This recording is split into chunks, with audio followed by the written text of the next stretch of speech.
When you see the hijab at the Women's March and all that, and knowing what you came from, it must absolutely enrage you. Oh, it's very sad. It saddens me because when I see what the American public is trying to sell our daughters and our future generations as acceptable without recognizing the ramification of it. Because Americans are not seeing the ramification. When you start seeing hijab popping into a community, that's a sign of radicalization. That's not a sign of progressiveness. It's a sign of going backward. That's actually the first sign of a radicalization of a community, because that means they're becoming more devout, more following the Quran to the letter, oppressing women. A woman in a hijab means you are shameful to look at, you are dirty to look at, therefore you need to be covered because you are a walking sin. So if I am tempted to look at you or to rape you, you made me rape you because you made me see your ankle because it flashed a little bit under the hijab, and therefore you deserve to be raped, or you deserve to be beaten, or you deserve to be abused. What message are we sending our daughters? Yeah. According to Islam, the God recommended hijab for those women who are modest and pious at heart, so that the people in the society know them as modest and pious. Hijab is a sign of modesty and piousness, which dictates that women with hijab do not enjoy displaying their beauty to all, and they do not want to be known to all as hot and sexy. They are not open for flirting or asking out for a date. Their beauty, charm, appealingness, etc. are preserved for their selected special one. It is a lifestyle, and believing women feel dignified in hijab as it empowers them, gives them authority and control over the viewership of their beauty. And women who follow this lifestyle feels insulted, disrespected, and undignified when their hijab is questioned.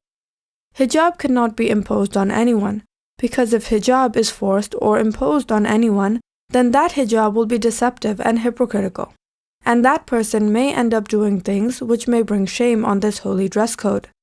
Hijab has to come from within, with integrity and understanding. And the God knows what people have in their heart. If someone is not modest and pious inside, their hijab of outside is meaningless. You see, one day I was invited to a Christian school to speak, and it was a girls' school. So I went to speak to them, and the first question they told me is, "Why do you have a beard? Why do you have a beard?" So I said, "What do you mean?" They said, "No, these are Talibans."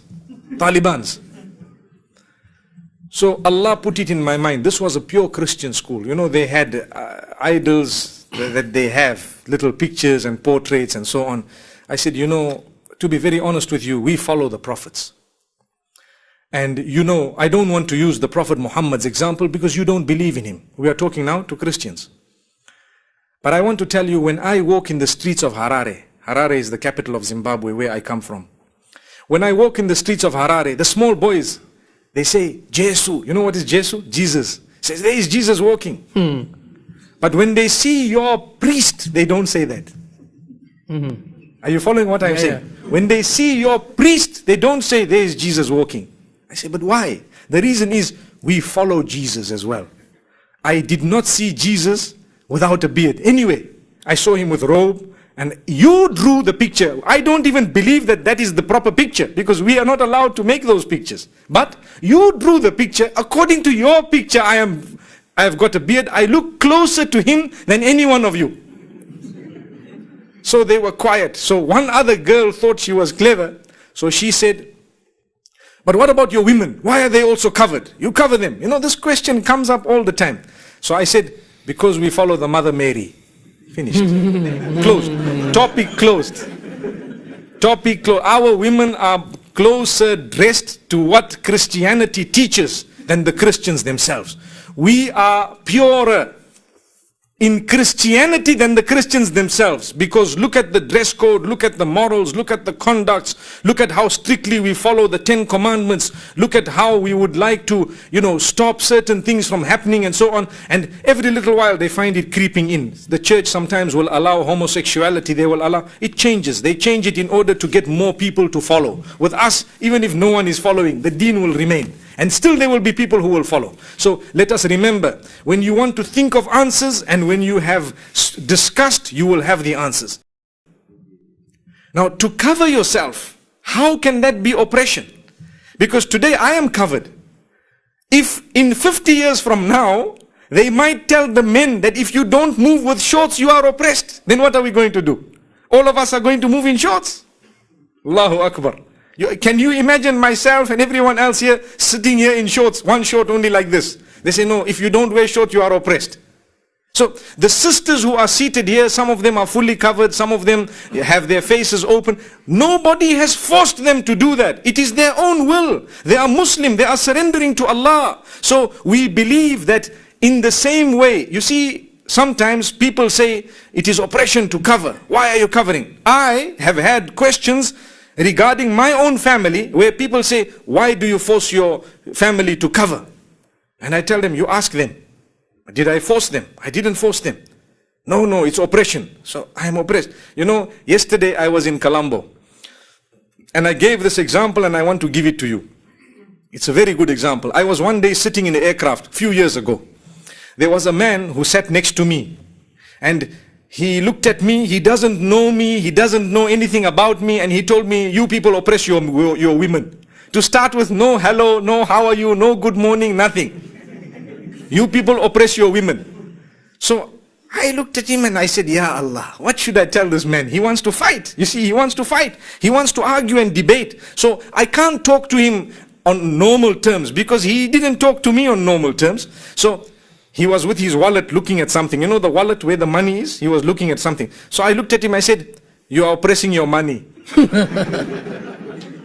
He told me, what do you mean? I said, the same thing you mean that we oppress our women.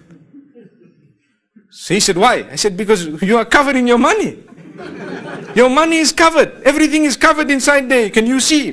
He said, no, but this is because it's money. It's valuable. I said, our women are also valuable. They are valuable. So sometimes when you talk to someone who is foolish, you need to give them a foolish answer also. Foolish. They don't understand. Then he was quiet. He just did, and he was quiet. There was no other answer. So the thing is, we believe, and you know, if you study, you will find today divorce is very high across the globe. And today problems have increased, marital problem. Today people are interested, may Allah protect us. We are in a Muslim country, we are happy and we thank Allah.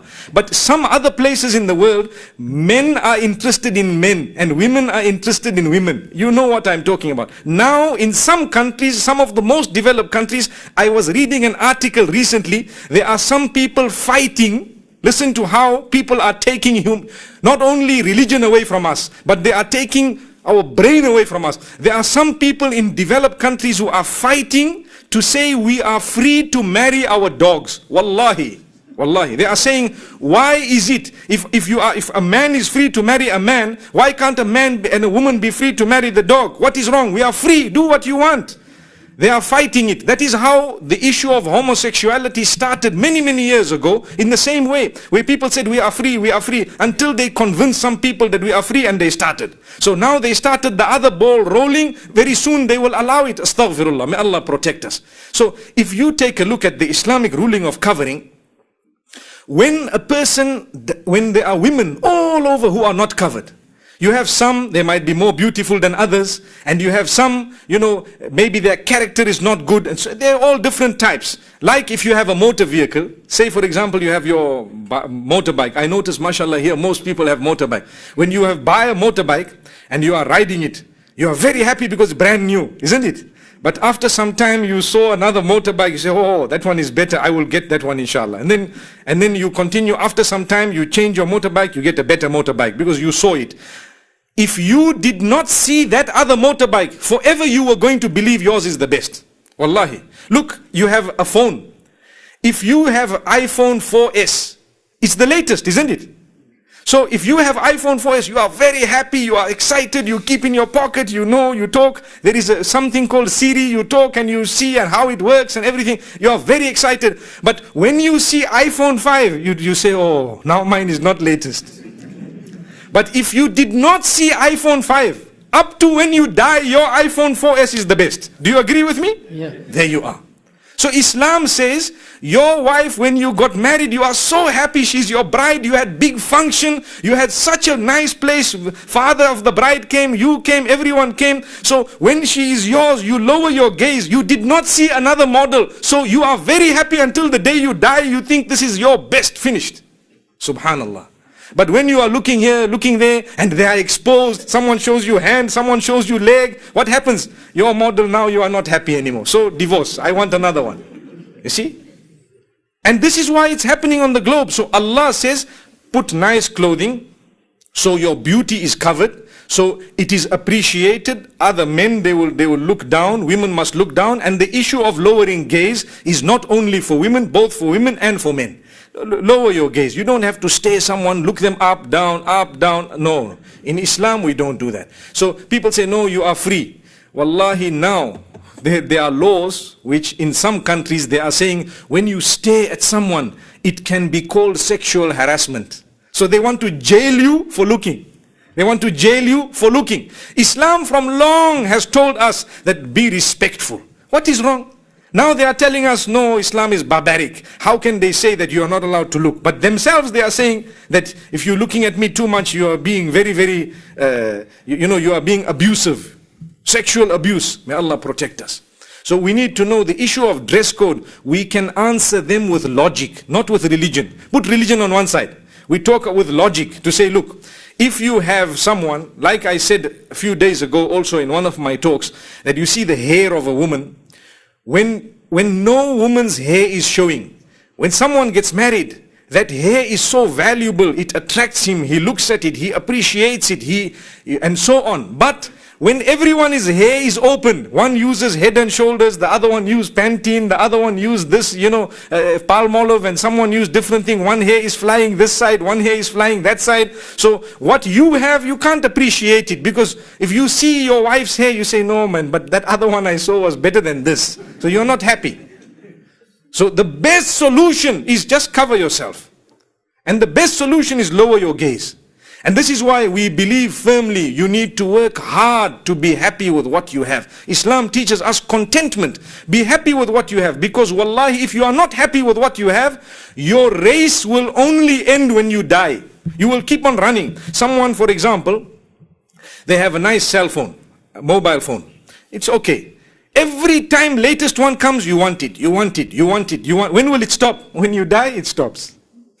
You see? If you follow what is latest, but if you have this phone, it is fulfilling your purpose, you need it maybe for email, for SMS, you need it for this, for that, whatever your purpose is, it is fulfilling, stay with it. When you need to change, because it is something material, when you need to change it for some reason, if you can afford it, then you change. Many people, they live beyond their financial means. Why? Because they want to follow what they see in the television. Oh, I need that phone. If there were no adverts today, we would all be very happy, more happy than what we are. Because an advert, what does it do to you? It shows you something which you don't have in such a way that you want it. So sometimes your money you are saving to buy a house, but instead of buying your house, you saw something else, you took some money from there and bought it, but that was not necessary. Why? You saw the advert. Better you didn't see the adverts. Allahu Akbar. So I hope I have explained the issue of the dress code of women from a logical point of view, to say when something is covered, even from a more logical point of view, it is more respectful. I tell you, if there are two sisters walking down the street, one has a miniskirt and showing the chest and showing her hair, and here is short blouse, and the other one is fully covered. Young boys, who are they going to whistle at? Who are they going to do that to? They will trouble. Hey, they will come, hoot, make noise. With who? This one or that one? The one who is not dressed properly. One who is dressed properly, they won't try it, all that tricks. So all the people, they are either my sister, my daughter, my wife, or my mother. Your sister, your daughter, your wife, or your mother, or someone related to you. So in the same way, you don't want someone to play and tamper with your sister, your wife, your mother, and so on. You would not like also to do the same with somebody else's sister, or wife, or daughter, or mother. Very important for us to know. Like I said, there are rules. What you like for yourself, you don't bump into somebody else. I want to do to someone else, but I don't want them to do to my family. How? We ask Allah subhanahu wa ta'ala to grant us protection. This issue of, women wearing jeans and t-shirts and so on, and taking out showing their hair, it only started a few decades ago. Before that, in the whole world, it was not there. The Victorian era in Europe, the women used to wear long dresses. Right now, 1950s. Long dresses to the bottom, never showing their legs. They're not even showing part of their legs. And they used to wear a big hat like this with a net. The hat used to have a net around it. They used to wear that up to recently. And only now, a few decades, it started. So we still want to preserve our way. And we ask Allah subhanahu wa ta'ala to grant us goodness. We don't trample on other people's feet, and we hope that they don't trample on our feet in the same way that the secular world considers it oppression. Yes, the secular world considers it oppression. To force someone to wear hijab, we say it is oppression to force someone to remove hijab. Same thing. So we ask Allah subhanahu wa ta'ala to open our doors. With this I end saying, Jazakumullahu khaira wa assalamu alaikum wa rahmatullahi wa barakatuh.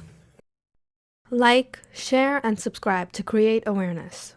We are also available on Facebook, Google+, Twitter, and Paltalk.